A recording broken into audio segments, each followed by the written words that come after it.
Selling a probate home in California can feel like a maze. I hear it all the time. Gary, I don't even know where to start. So if that's you, stick with me because I'm going to show you exactly how to move through probate from start to finish without getting lost. Everything begins in court. A judge has to appoint someone, usually the executor who's named in the will, or if there isn't a will, an administrator. But that's the person legally in charge.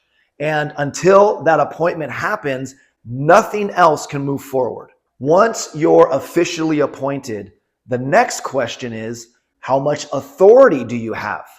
In California, there's something called the Independent Administration of Estates Act, or the IAEA. If the court grants you full authority, you'll have far more control. You can accept offers and sell the property without running back to court every step of the way. Without it, every major move has to be confirmed by a judge, and that slows the process way down. Then comes one of the most overlooked but crucial steps, getting certified letters. Think of these as your hall pass. Until you have them in hand, you don't have the legal authority to sign contracts, hire professionals, or list the home. And this is where a lot of families stumble. I've seen estates rush to hire a random realtor, list the home, even accept an offer, only to discover escrow can't close because they never had the certified letters. All that effort wasted.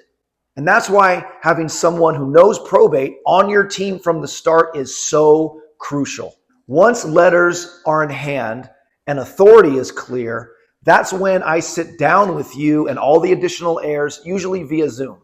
Why? Because communication up front avoids objections later. The truth is, once an offer is accepted and all the heirs get noticed, if someone feels blindsided or disagrees with the terms, they can stop the sale cold. But if everyone's aligned before the listing, those objections rarely happen. From there, the home is marketed like any traditional sale. Open houses, online listings, buyers submitting offers. The big difference?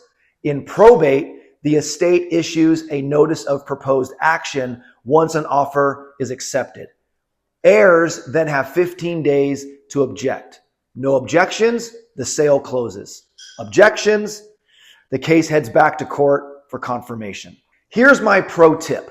Executors or administrators who bring the heirs into the conversation early almost always sell faster with less conflict.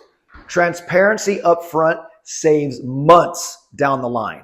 If you're handling a probate right now, grab my free probate real estate resource guide. It's linked below and it lays out the entire process step by step. And hit that subscribe button so you don't miss any of my weekly tips that will help you make your probate case move much smoother.